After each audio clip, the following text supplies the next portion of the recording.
সেনাপ্রধান ফাইনালি বুঝে গেছেন ভালোভাবেই যে তিনি কিছু পারবেন না। তিনি আসলে ভয়ে আছেন, তিনি বরং নিজেকে বাঁচানোর চেষ্টা করছেন। সম্ভবত সেনাপ্রধান তিনি রয়ের এজেন্ট, তারপর হচ্ছে তিনি ডক্টর ইউনূসকে যে কোনো মুহূর্তে একটা চাপ দিয়ে সরাইয়া ক্ষমতা গ্রহণ করে ফেলবেন। জেনারেল ওয়াকারকে প্রেশার দিতেছে ডিজিএফ এর একটা গ্রুপ, তিনি যেন রাষ্ট্রীয় ক্ষমতা নিয়ে নেন। সবচেয়ে অবাক কাণ্ড হচ্ছে যে আমি খবর পেলাম যে নভেম্বরের মধ্যে হয়তো দেখা যাবে যে আমি একটা ক্ষমতা নেওয়ার একটা চেষ্টা করবে। আসসালামু আলাইকুম ভাই ব্রাদার, কি খবর সবার? ভাই দেশ থেকে পালিয়ে যাচ্ছে সেনাপ্রধান ওয়াকারুজ্জামান। দর্শক, অনেকে বলতেছে যে উনি অলরেডি পালিয়ে চলে গেছে দেশ থেকে, কারণ তিনি ডক্টর মোহাম্মদ ইউনূসের বিরুদ্ধে উল্টাপাল্টা করেছিলেন বিএনপির সাথে মিশে। তিনি এই পয়েন্টে হেরে গেছেন। ডক্টর মোহাম্মদ ইউনূস এখনও তার উপদেষ্টা পদে বহাল রয়েছেন, তবে ওয়াকারুজ্জামানরা এবং বিএনপিরা হেরে গেছেন। এই দুঃখে শোকে এবং গ্রেফতার হওয়ার ভয়ে নাকি ওয়াকারুজ্জামান দেশ থেকে পালিয়ে যাবে। তো এই বিষয় নিয়ে আমাদের কাছে গুরুত্বপূর্ণ ভিডিও আছে, আমরা আপনাদেরকে দেখাবো। সেনাপ্রধান ওয়াকারুজ্জামানকে বিশ্রী ভাষায়, কঠিন খারাপ ভাষায় গালাগালি করলেন একজন ভাই। তো আমাদের কাছে সেই ভিডিওটা আমরা দেখাবো। তবে একজন রানিং সেনাপ্রধান কীভাবে গালাগালিকে আমরা কখনো সাপোর্ট করি না, এরপর আমরা ভিডিওটা দেখাবো।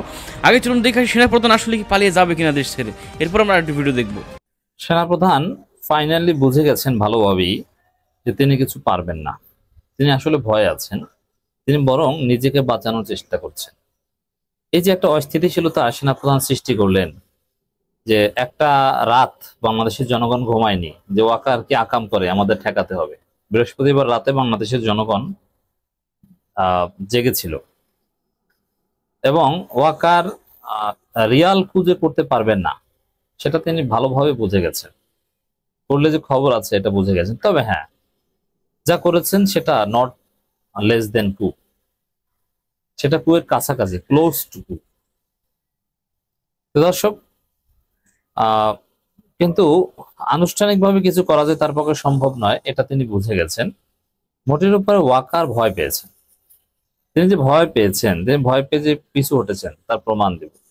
অন দি আদার হ্যান্ড, এই সেনাপ্রধানকে আওয়ামী লীগের কেউ কেউ গালাগালি করে গাদ্দার বলে। আবার এখন দেখলাম যে সজীব ওয়াজেদ জয় নিজেই সেনাপ্রধানকে ধন্যবাদ জানায় এবং খুশি। That's very significant. কেন সজীব ওয়াজেদ জয় খুশি? সজীব ওয়াজেদ জয় তো বাংলাদেশের নাগরিকই না, তিনি তো মার্কিন নাগরিক, শপথবদ্ধ মার্কিন নাগরিক।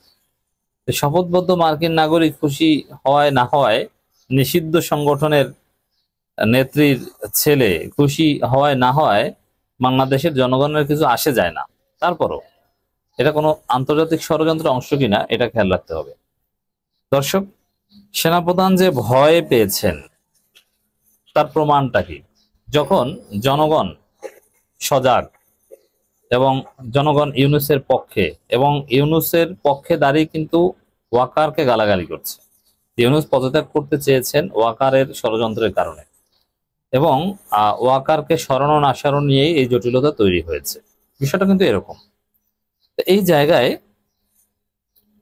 যখন নানান নিউজ বাজারে চলছে, তখন আইএসপিআর দুইটা বিবৃতি নিয়ে আমি আলোচনা করব, সামনে এসেছে। একটা হচ্ছে আইএসপিআর এর নামে আওয়ামী লীগ, এটা বোঝাই যায় আওয়ামী লীগ একটা ভুয়া বিবৃতি ছড়িয়েছে। সেই বিবৃতি, ওটা সেনাবাহিনীর বিবৃতি নয়, ভুয়া, এটা তারা জানিয়েছে। আরেকটা বিবৃতি হচ্ছে যে সেই 5 আগস্ট বা তার ওই সময়টায় ক্যান্টনমেন্টে কারা কারা হেফাজতে ছিল তাদের তালিকা প্রকাশ করেছে। যদিও এর তালিকা আমরা আগে কনক সরের কাছ থেকে পেয়েছিলাম, সেই কনক সরের তালিকার সাথে মিলে না। এখন সেনাবাহিনী নিজে তালিকা দিয়েছে। এই তালিকা দেখে আবার সজীব ওয়াজেদ জয় খুশি, তিনি ধন্যবাদ জানিয়েছেন সেনাপ্রধানকে। তার খুশির কোনো গুরুত্ব আছে কিনা বা তাৎপর্য কি, আমি সেটা বিশ্লেষণ করব। প্রথমে একটা ভুয়া বিবৃতি আইএসপিআর এর, যেটাকে সেনাবাহিনী থেকে বলা হয়েছে না এটা ভুয়া, কেউ গুজবে কান দিবেন না। কারণ এর আগে বুঝতে হবে যে আপনার আইএসপিআর এর বিবৃতি লেগে সেনাবাহিনী এখন দুইটা ধারা আছে। একটা হচ্ছে যে ওয়াকারকে রাখতে চায়, তারা ভালো, এমনকি জামাতপন্থী অনেকে ওয়াকারকে চায়, আমি জানি সেনাবাহিনী অনেকের সাথে ভালো ইন্টারাকশন। আবার অনেকে অবাক হচ্ছেন যে জামাতপন্থী অনেকে চায় ওয়াকারকে, রাইট? কেন চায় সে আলোচনা এখন যাচ্ছে। আর আরেকটা অংশ আছে যে ওয়াকারকে চায় না, কারণ ওয়াকার ছিল আওয়ামী লীগ, আরেকটা অংশ আওয়ামী লীগ বিরোধী। আর ব্যক্তিগত কারণে ওয়াকার ভালো লোক, নামাজি, তাহাজ্জুদ গুজার, এই জায়গা থেকে অনেকে পছন্দ করে। ব্যক্তিগত অফিসারকে, যেহেতু তাদের পলিটিক্যাল আইডেন্টিটিটা এটা ডিসক্লোজ না, এ কারণে ব্যক্তিগত কারণে কোনো তার স্টুডেন্ট তার স্যারকে পছন্দ করতে পারে, এই জায়গাটায় বলেছি যে অনেকে চায়, মানে দুইটা ধারা, এতে কোনো সন্দেহ নাই। এবং ওই দুইটা ধারাকে কেন্দ্র করে জেনারেল কামরুলকে আস্থায় নিয়ে ওয়াকারকে সরানোর চেষ্টা, ডক্টর খলিলুর রহমানের নানান হিসাব নিকাশে ঝামেলাটা তৈরি হয়েছে। তো দর্শক, এই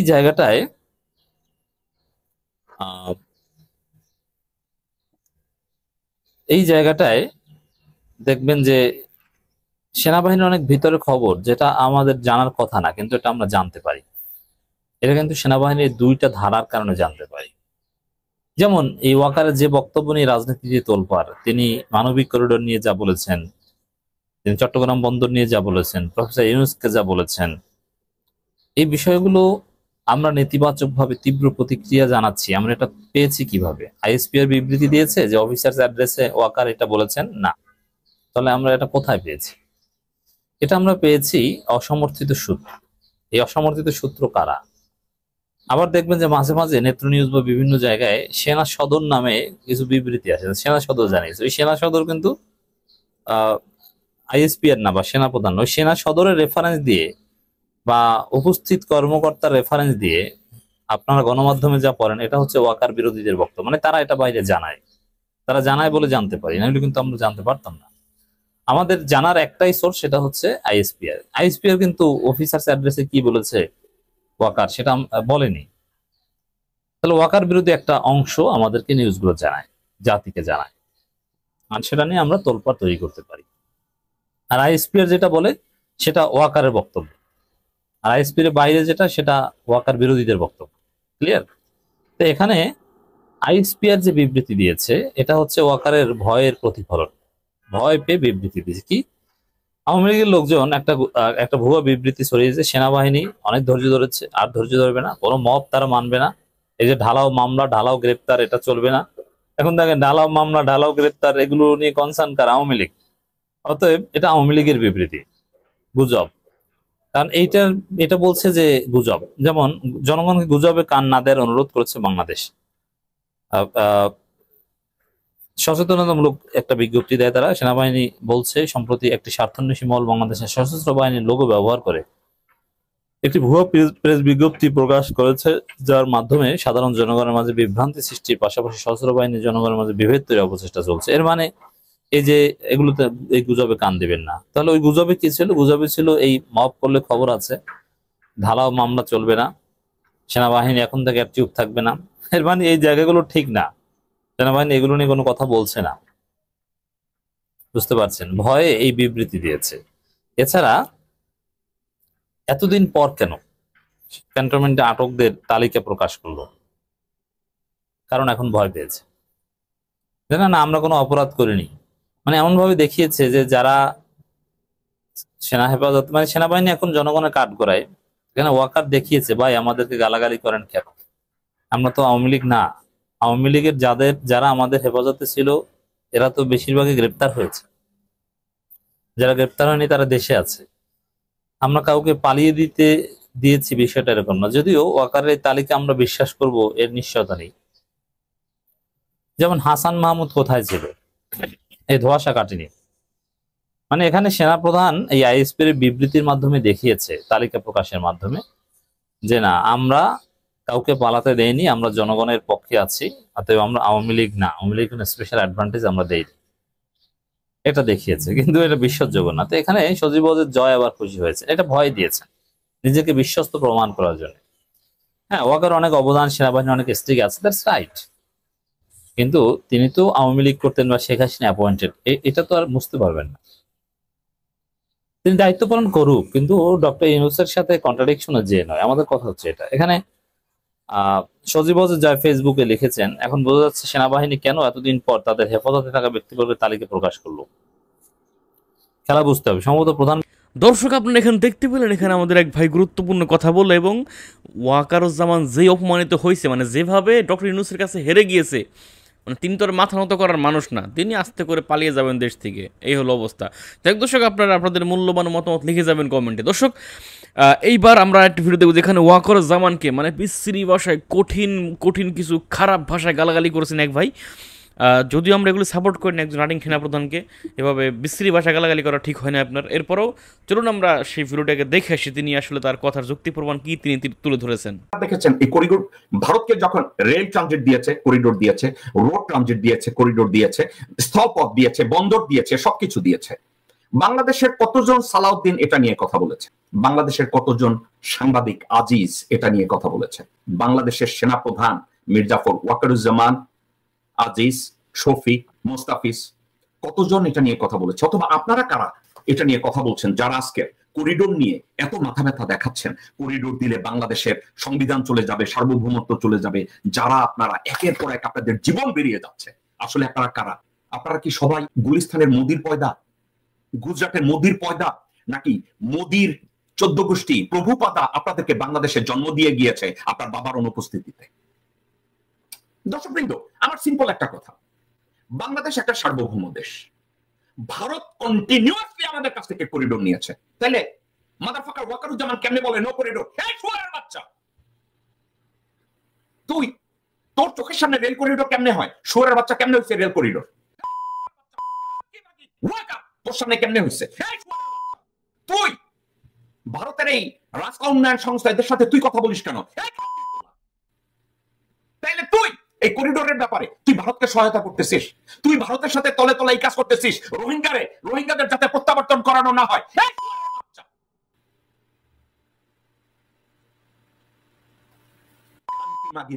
ওয়াকার, তুই বাংলাদেশের গলা কাটতেছিস রোহিঙ্গারা যাতে আর ফেরত না যায়, ওই জায়গাটা ভারতের দরকার। আপনাদের যে করিডোর নিয়ে এখন ডক্টর মোহাম্মদ ইউনূসকে ক্রুসিফাই করতেছে, ওয়াকার এই ওয়াকারের আত্মীয় অলরেডি এই করিডোর মিয়ানমার গভর্নমেন্টকে দিছিল, ভারতকে দিছিল, এবং তার 4 ভাগের 3 ভাগ কাজ অলরেডি শেষ হয়ে গেছে। তাইলে এখন কেন বাধা? এখন কেন বাধা? ডক্টর মোহাম্মদ ইউনূস রোহিঙ্গাদের আমাদের দেশে রাখতে চান না। দর্শকবৃন্দ, মনোযোগ দিয়ে আমার কথাটা শুনেন। ডক্টর মোহাম্মদ ইউনূস রোহিঙ্গাদেরকে আমাদের দেশে রাখতে চান না, উনি ফিরিয়ে দিতে চান তাদের রোহিঙ্গাদের বাপদাদার সম্পত্তি রাখাইনে। এই রোহিঙ্গাদের যদি ওইখানে দেওয়া হয়, ভারতের হাজার হাজার কোটি টাকার এই প্রজেক্ট বন্ধ হয়ে যাবে।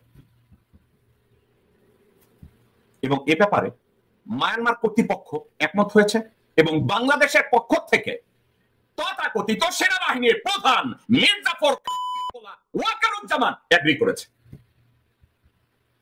আপনি বুঝেছেন?